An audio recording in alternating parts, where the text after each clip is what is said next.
ఉన్నాం. గత సంవత్సరంలో అనేక మంది కొన్ని శోధనలు ఎదుర్కోవచ్చు, కొన్ని ఇబ్బందులు ఎదుర్కోవచ్చు, కొన్ని చెప్పుకోలేని సమస్యలు ఎదుర్కోవచ్చు. అయినప్పటికీ కూడా ఏమండి ఎన్నో మరణకరమైన రోగాల దాకా వెళ్ళుండొచ్చు, మరణం దాకా మరణ పడకల మీదకి వెళ్ళిన మనము ఇంకా నా జీవితము ఈ రోజుతో అంతమైపోయింది, ఈ రోజుతో ముగిసిపోతుంది అన్న ఆలోచనలోనికి వెళ్ళిన మనల్ని మరలా దేవాది దేవుడు మరలా తన యొక్క మరి చేతితో లేదా తన యొక్క హస్తాలతో మనల్ని లేపి మరలా మనం సజీవుల లెక్కలో ఉంచి ఈ రోజున మనకి నూతన సంవత్సరంలో అడుగుడే భాగ్యాన్ని మనకు అనుగ్రహించిన వారై ఉన్నారు. ఈరోజు మనము దేవుడిచ్చే అవకాశము అని మనం భావించాలి. దేవుడిచ్చిన అవకాశాన్ని దానికి మనం ఎలా ప్రతిస్పందిస్తూ ఉన్నామో, ఏమండి ఏదైనా చెప్తే దానికి స్పందన అనేది ఉండాలి. ఏమండి ఆ స్పందించే తీరు లేకపోతే ఎంత చెప్పినా ఎన్ని అవకాశాలు వచ్చినా అది వ్యర్థము. కాబట్టి మనం ఆలోచన చేసినట్లయితే ఒకసారి విలాప వాక్యములు వాక్య గ్రంథంలో చూద్దాం. విలాప వాక్యములు పేజీ నెంబరు 683 పేజీ, 683 పేజీ, 3వ అధ్యాయము 22-23 వచనాలు. యెహోవా కృపగలవాడు. 22-23 వచనం తీసుకున్నారమ్మా, చూడండి అలాగ ఉందో లేదో. యెహోవా కృపగలవాడు, యెహోవా కృప కలిగిన వాడు, ఆయన వాత్సల్యత ఎడతెగక నిలిచినది గనుక మనము నిర్మూలము కాకున్న వారము. సరిపోతుంది, మళ్ళీ చదువుదురు. ఏమండి యెహోవా కృపగలవాడు, ఆయన వాత్సల్యత ఎడతెగక నిలిచినది గనుక మనము నిర్మూలము కాకున్న వారము. ఏమండి ఆయన ఎటువంటి వాడండి? కృప కలిగిన వాడు. ఏమండి ఆయన వాత్సల్యత ఎడతెగక నిలుస్తూ ఉంది. వాత్సల్యత అంటే ఏంటండి? వాత్సల్యత అంటే ఏంటండి? వాత్సల్యత అంటే ఏంటండి? ప్రేమ. ఆయన ప్రేమ ఎడతెగక నిలిచినది గనుక మనము నిర్మూలము కాకున్న వారము. ఏమండి అందులో మనము మన యొక్క శక్తి సామర్థ్యాల వల్ల కానీ, మన ఆరోగ్యంతో కానీ, మనకున్న కొద్దిపాటి ఉన్న ఆస్తిపాస్తులతో కానీ మన యొక్క ఆయుష్ను పెంచుకోగలమండి? పెంచుకోలేము. అలాగనే దేవునికి ఎప్పుడు కూడా మనము యోగ్యమైన వారంగా లేము. మనకు నచ్చినట్లుగా నా జీవితము నా ఇష్టము అన్నట్లుగానే మనము జీవించిన వారము.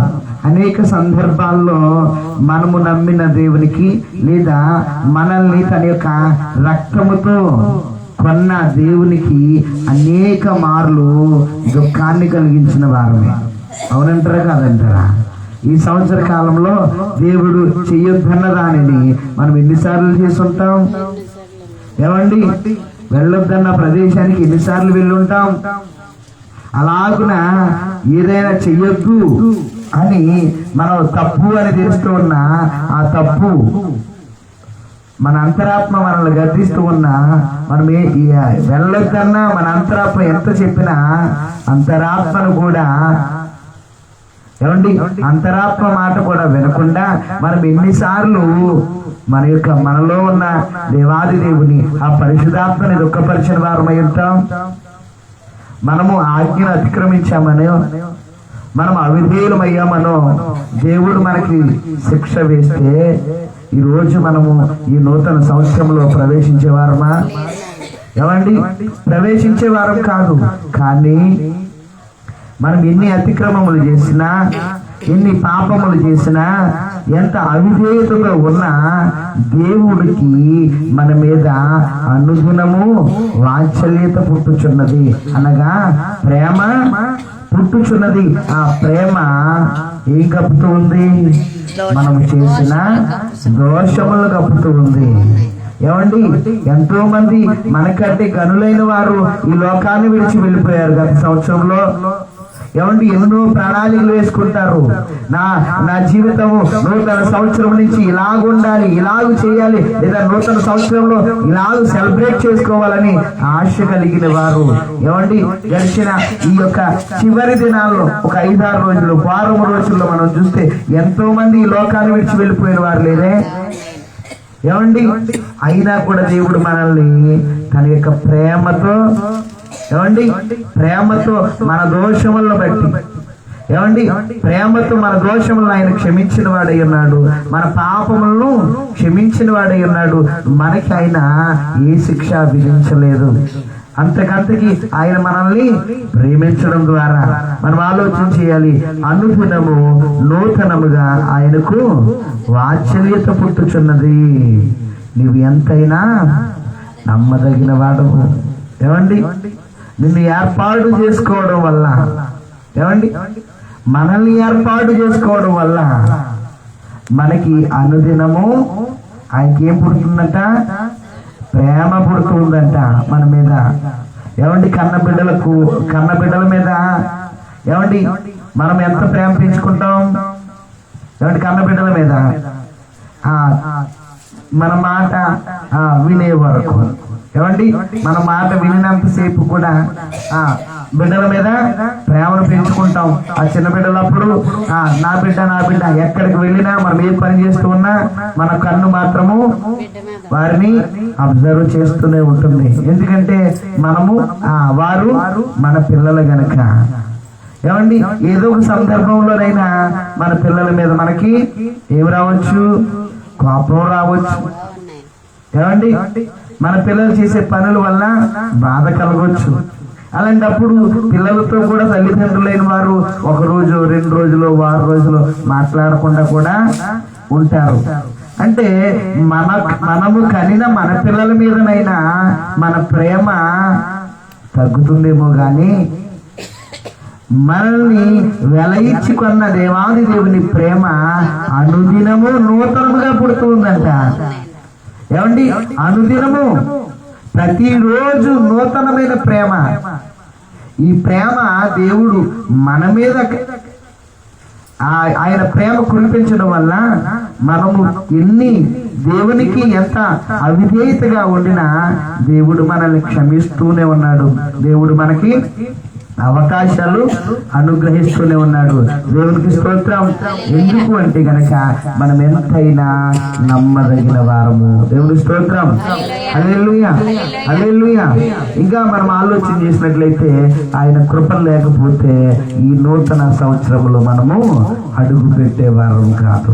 మనం చూసినట్లయితే ఎందుకు ఆయన కృప, ఎందుకు మన మీద ఆయన కృప ఉంది, ఏ రూపంలో ఆయన మన మీద తన యొక్క కృపను చూపించి ఉన్నాడు అని ఆలోచన చేసినట్లయితే కీర్తనల గ్రంథంలో 103వ అధ్యాయము, కీర్తనల గ్రంథము 103వ అధ్యాయము 10వ వచనము చూద్దాం. మన పాపములను బట్టి మనకు ప్రతికారము చేయలేదు, మన దోషములను బట్టి మనకు ప్రతిఫలం ఇయ్యలేదు. దేవుని స్తోత్రం. హల్లెలూయా.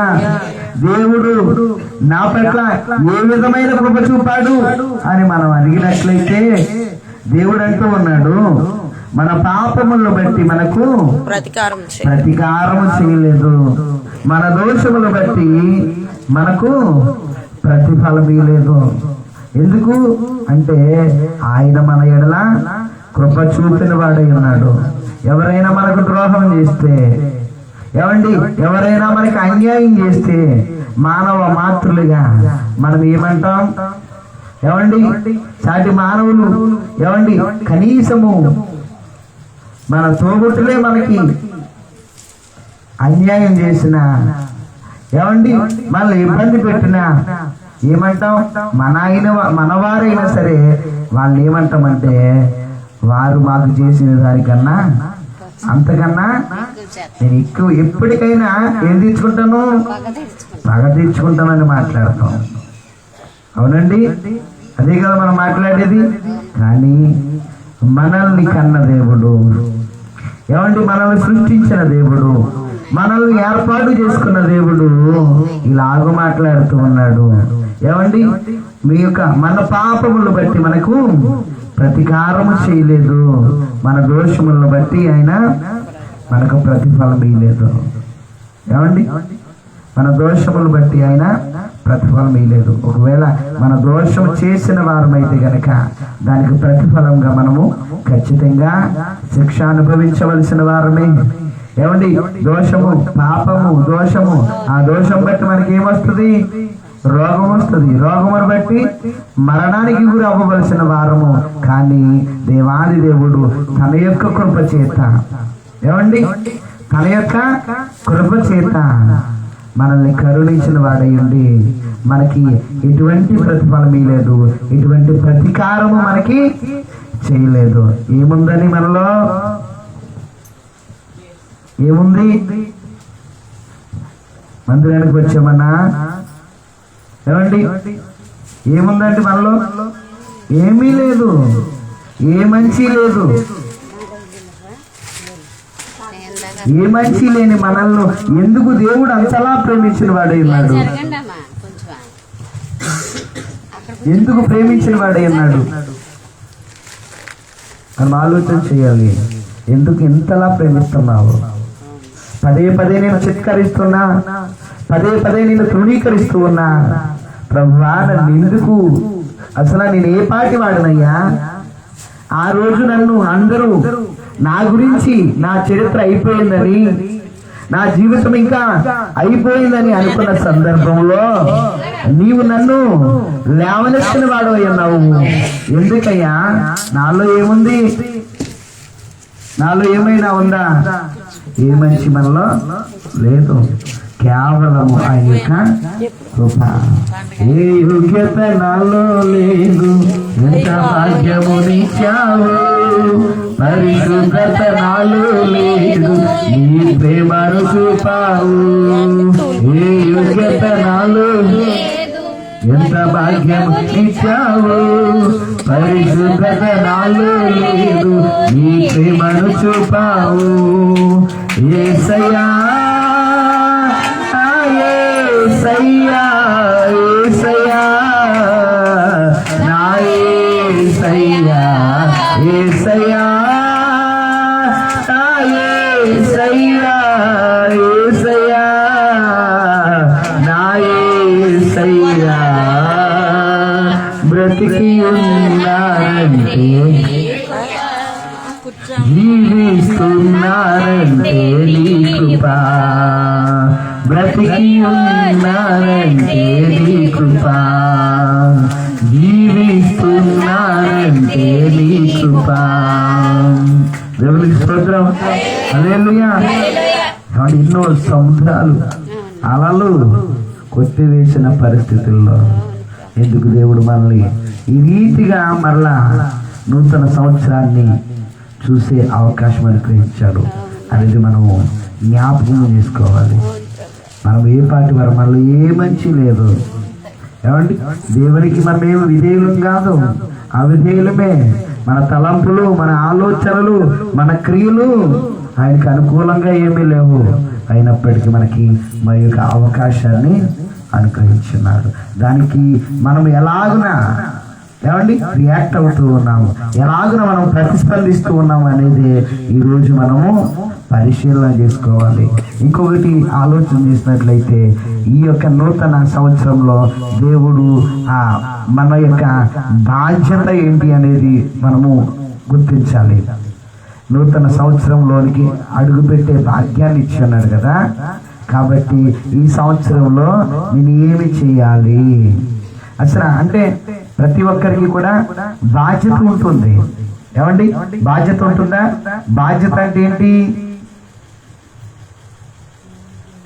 బాధ్యత అంటే ఏంటి? ఒక్కొక్కరికి ఒక్కొక్క బాధ్యతలు ఉంటాయి. ఒక ఇల్లాలు ఏం చేయాలి? ఇంటిని చక్క పెట్టాలి. ఒక టీచర్ గారు ఏం చేయాలి? పిల్లలకి చదువు చెప్పడము వారి యొక్క బాధ్యత. అలాగే విశ్వాసికి కూడా బాధ్యత ఉంది. ఆ బాధ్యత ఏంటి? ఏం చేయాలి? ఆ బాధ్యత ఏమిటి అనేది మనము గుర్తెరగాలి. ఇప్పుడు దేవుడు నాకు ఈ అవకాశం ఇచ్చాడంటే ఆ సంవత్సరంలో, పోయిన సంవత్సరంలో నన్ను మర్చిపోయే స్థితిలో నుంచి ఈరోజు సజీవముగా నూతన సంవత్సరంలో అడుగు పెట్టే భాగ్యాన్ని అనుగ్రహించాడు గనక ఇప్పుడు నేను చేయవలసిన కర్తవ్యం ఏమిటి, చేయవలసిన పని ఏమిటి అంటే వాక్య భాగంలో ఆలోచన చేద్దాం. ఎఫెసీయులకు రాసిన పత్రిక 5వ అధ్యాయము 15-16 వచనాలు. ఎఫెసీయులకు రాసిన దినములు చెడ్డవు గనుక పత్రిక 5వ అధ్యాయము 15-16 వచనాలు. దినములు చెడ్డవి, మీరు సమయమును పోనీయక సద్వినియోగము చేసుకొనుచు అజ్ఞానుల వలె కాక జ్ఞానుల వలె నడుచుకొనున్నట్లు జాగ్రత్తగా చూచుకొనుడి. ఏమంటే మన బాధ్యత ఏంటంటే సమయాన్ని పోనివ్వకుండా సద్వినియోగము చేసుకోవాలి. ఏమండి, దేవుడు మాకు నూతన సంవత్సరాన్ని ఎంజాయ్ చేయడానికి ఇచ్చాడు అని అంటే ఏమండి, ఈ ఎంజాయ్ ఎటువంటి లేకుంటది? లోకానికి సంబంధించిన ఎంజాయ్. ఏమండి, పైకి ఏమండి నూతన సంవత్సరాన్ని ఆరంభించేవారు రాత్రికాల సమయంలో ఒక్కొక్కరు ఒక్కొక్క రీతిగా ఆరంభిస్తూ ఉంటారు. ఏమండి, ఈరోజు నూతన సంవత్సరాన్ని ఆరంభించాలి అంటే మరి ఎప్పటి నుంచో ప్రణాళికలు వేసుకుంటూ ఉంటారు. ఆ టైంకి ఏం చేయాలనుకుంటారు? కొంతమంది బార్లో గడపాలనుకుంటారు, కొంతమంది హోటల్లో గడపాలనుకుంటారు. ఏమండి, ఇంకొంతమంది వారికి నచ్చిన రీతిలో ఏమంటే స్నేహితులతో గడపాలనుకుంటారు, ఏమంటే బళ్ళ మీద తిరగాలనుకుంటూ ఉంటారు.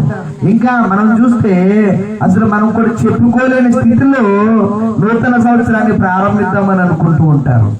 అయితే దేవుడు మనకి నూతన సంవత్సరాన్ని ఇచ్చింది ఇలాగూ మనకు నచ్చినట్లుగా విచ్చలవిడిగా సమయాన్ని దుర్వినియోగం చేయడానికి కాదు, కానీ సమయాన్ని సద్వినియోగం చేసుకోవడానికే దేవుడు మనకి అవకాశం ఇచ్చాడు. ఏమండి, అదే మన యొక్క బాధ్యత ఉన్నది.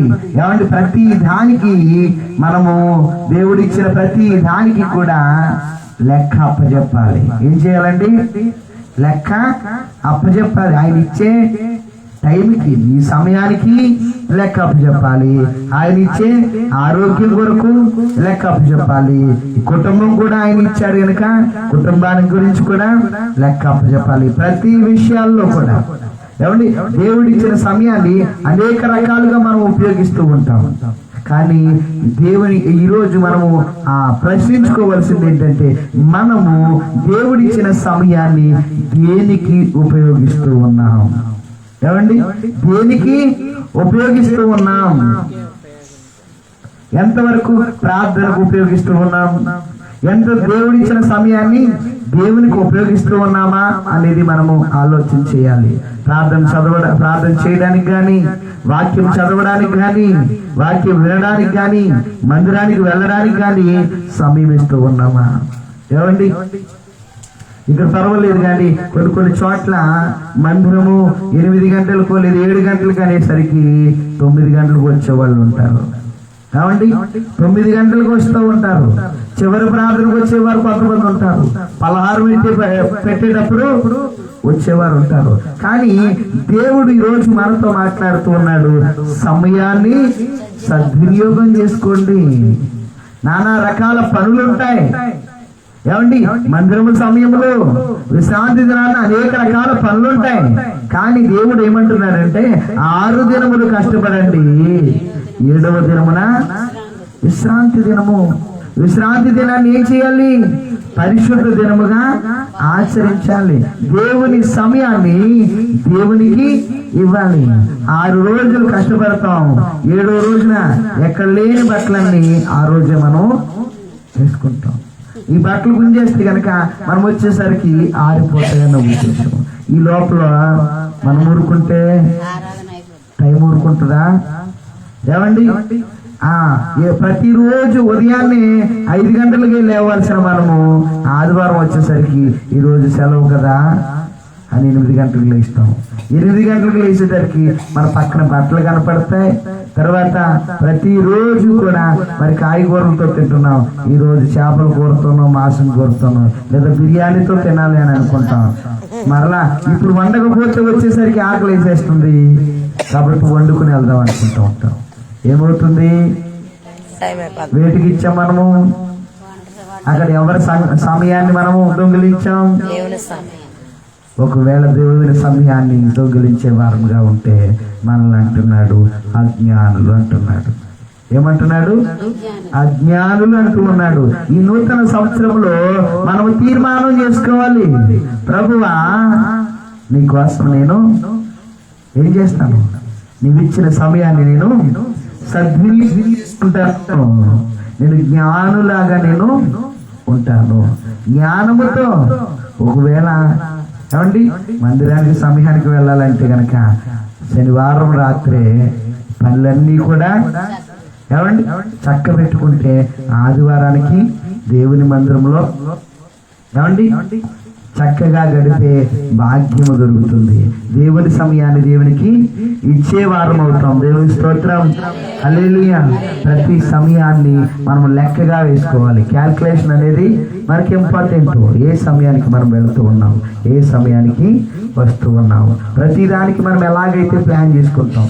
ఏమండి అనేక మంది ఎల్ఐసీలు కడుతూ ఉంటారు, అలాగే పాలసీలు కడుతూ ఉంటారు. పాలసీలు కట్టిన మనము మరి వచ్చిన డబ్బుతో ఏం చేద్దామని ప్లాన్ వేసుకుంటాం కదా. ఏమంటే ప్లాన్ వేసుకుంటారా లేదా? కట్టారా? పోస్ట్ ఆఫీసులో కట్టారు కదా.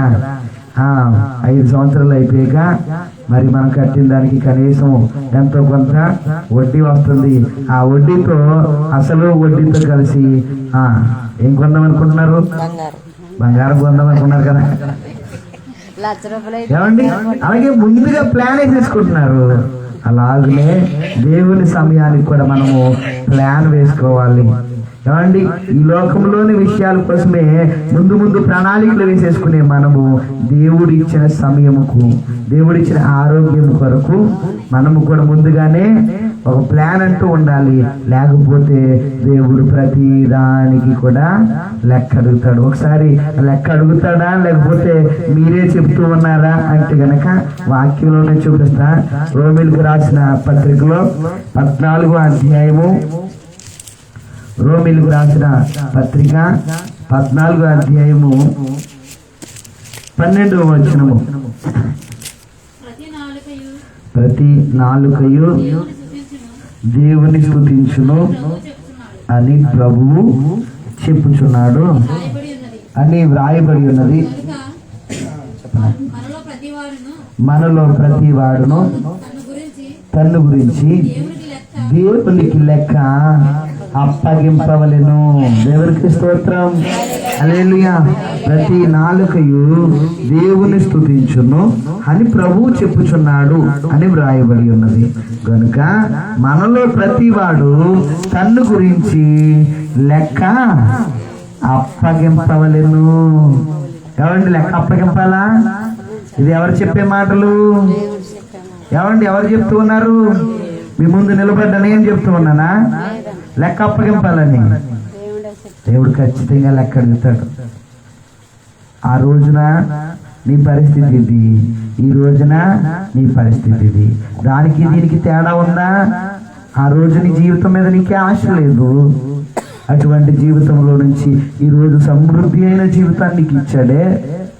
ఆ సమృద్ధి అయిన జీవితంలో ఏమండి దేవునిని మర్చిపోయి ఆ సమృద్ధినే అనుభవిస్తూ ఉన్నావు. కానీ దేవుని ఈ సమృద్ధిని కలిగించిన దేవునికి ఆ సమయాన్ని నువ్వు ఇవ్వడం లేదు.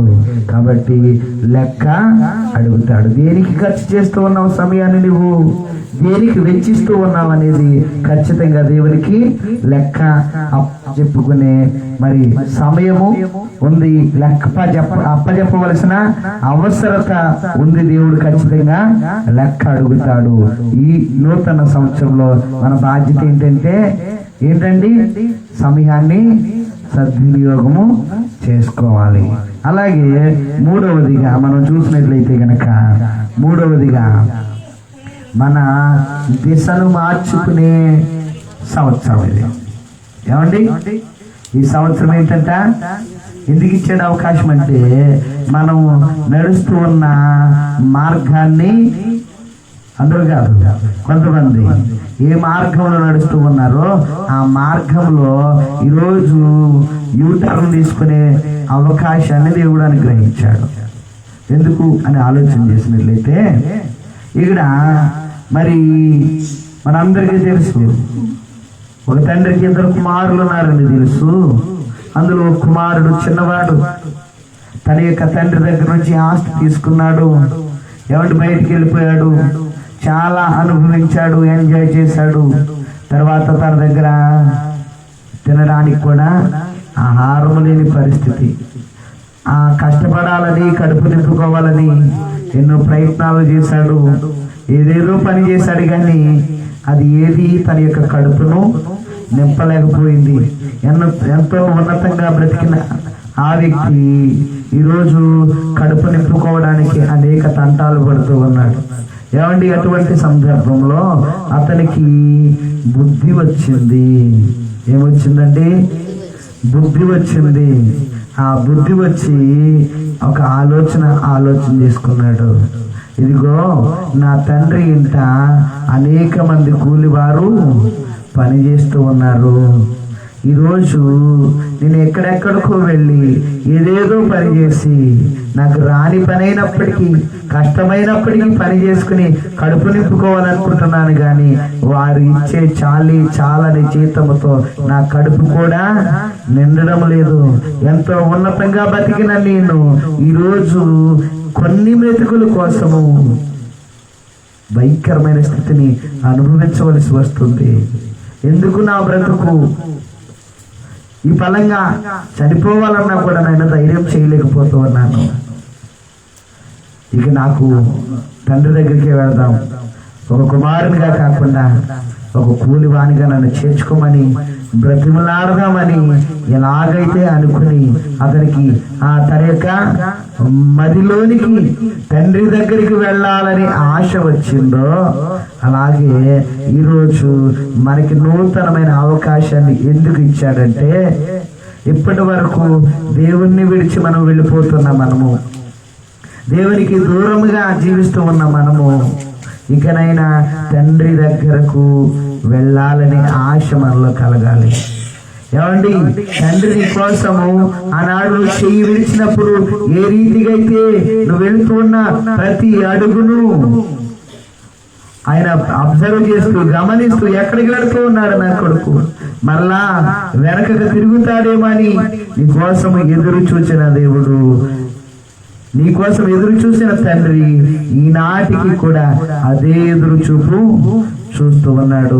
ఈ అవకాశం ఇచ్చాడంటే, ఈ అవకాశం ఇచ్చి ఉన్నాడు గనక ఈ సంవత్సరంలోనైనా ఆయన వైపుకు మరలతావని, ఆయన వైపుకు నీ దిశ మార్చుకుంటావని, నువ్వు ఎక్కడెక్కడో ఏదో ఒక గమ్యమని, ఏదో ఒక నీ టార్గెట్ అదే అని నువ్వు వెళ్ళిపోతూ ఉన్నావేమో, ఎక్కడెక్కడో శాంతి దొరుకుతూ ఉందని, ఎక్కడెక్కడో నీకు ఎంజాయ్మెంట్ దొరుకుతూ ఉందని నువ్వు వెళ్ళిపోతూ ఉన్నావేమో.